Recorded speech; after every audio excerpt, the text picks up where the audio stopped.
Welcome back to my channel. In this video, I want to share the basic supplies that you will need if you are just getting started with the Cricut machines.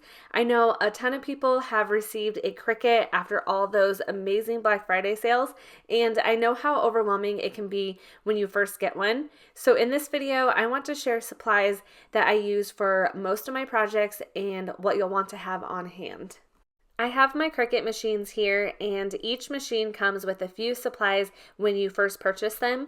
They all come with a fine point blade. Here's the one that is compatible with the Cricut Makers and the Explorers, and here's the one that is compatible with the Cricut Joy.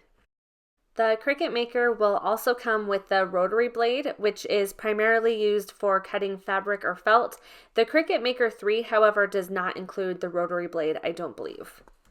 Depending on the machine you buy, you might also get a Cricut mat and pen included with your purchase. The first thing you will need is Cricut mats. There are 4 different mats. There is a blue light grip mat, the green standard grip mat, the purple strong grip mat, and the pink fabric grip mat. I ended up tossing mine because it was in bad shape, so I need to buy a new one, but this is what it looks like here on the screen. The mat I use the most is the green standard grip mat, so I highly recommend purchasing that one. I like to buy mine on Amazon, and I can leave some links down in my description box. They have good prices. I use these mats for the majority of my materials, such as vinyl, iron-on vinyl, stencil vinyl, and cardstock. I also highly recommend the blue light grip mat. I believe these come with the Explorer Air 2 and Cricut Maker machines already.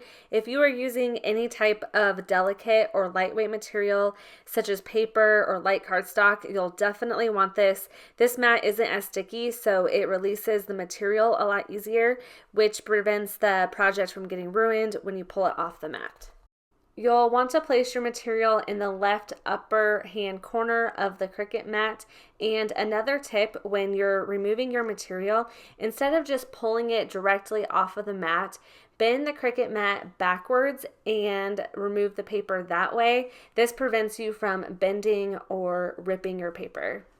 Here's the purple strong grip mat. I would only purchase this if you are doing specific projects where you would need it. If you are cutting basswood, leather, engraving into acrylic or stainless steel, or cutting any other heavy materials, then you would definitely want to purchase this.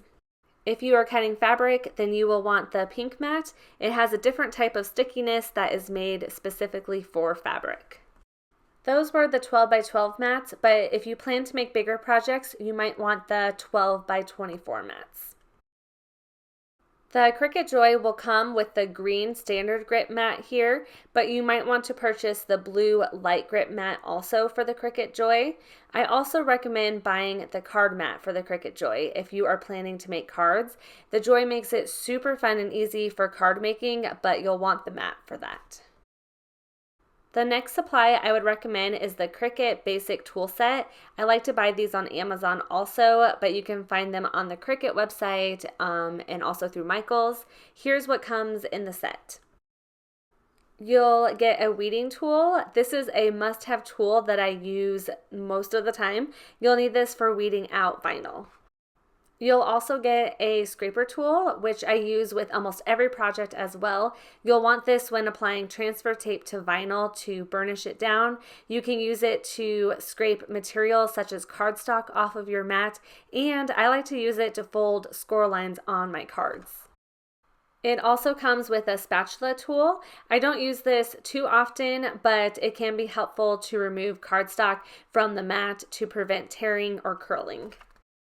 You'll also get tweezers. I like that these are reverse tweezers. When you squeeze it, it opens instead of shuts, which helps me get a better grip on it.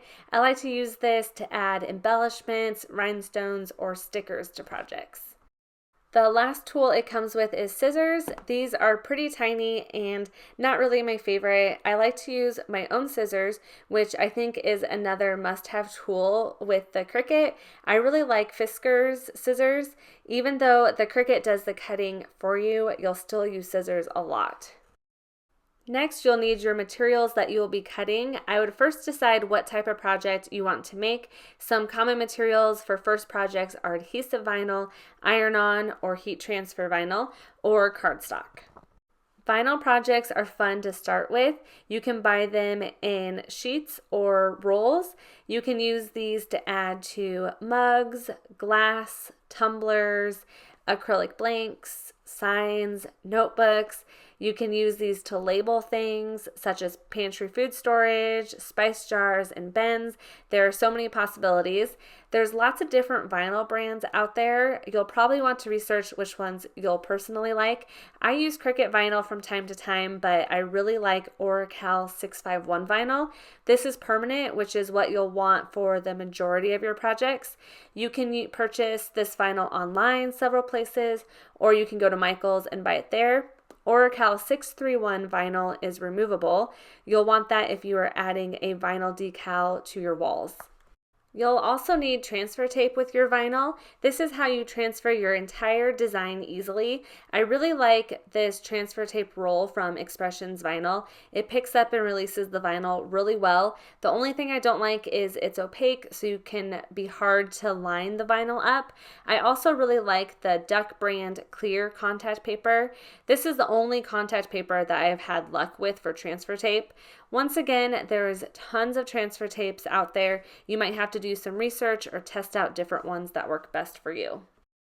If you are wanting to do iron-on or heat transfer vinyl projects, you'll need that material. Once again, there's a lot of brands out there, and I do use Cricut iron-on vinyl a lot, but I personally like Caesar Easy Weed. It feels thinner on the blanks and it holds up really well.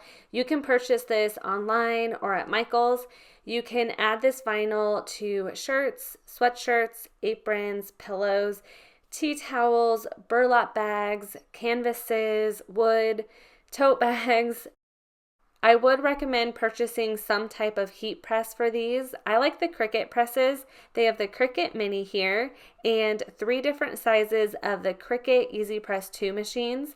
There's also actual heat press machines out there if you are looking to sell your items. That might be something worth purchasing. You can definitely start out with an iron, but from my experience, the vinyl just doesn't hold up as well with it. I also recommend purchasing the Cricut Easy Press mat. I use this for every project that I use my Easy Press with. You can use a towel, but I find this to be a lot easier. Cardstock is another popular material to cut with the Cricut. You can make cards, paper flowers, cake toppers, bookmarks, banners, and so much more with this. The Recollections brand from Michael's cuts really well on the Cricut machine. Cricut also sells cardstock that cuts really well. Printable vinyl is another popular material to make stickers or several other projects with, so you might want to pick this up. You'll also need a printer as well for this. Those are probably the most common materials that you would want to start off with, but there's several other project materials such as infusible ink, foil, felt, basswood, stencil, leather. The Cricut can cut out so many different things. I would wait to purchase these items until you have a specific project in mind that you want to make with them. I have tons of projects on my YouTube channel with these different materials, and I have specific playlists as well if you want to check those out to give you ideas or help with making these projects.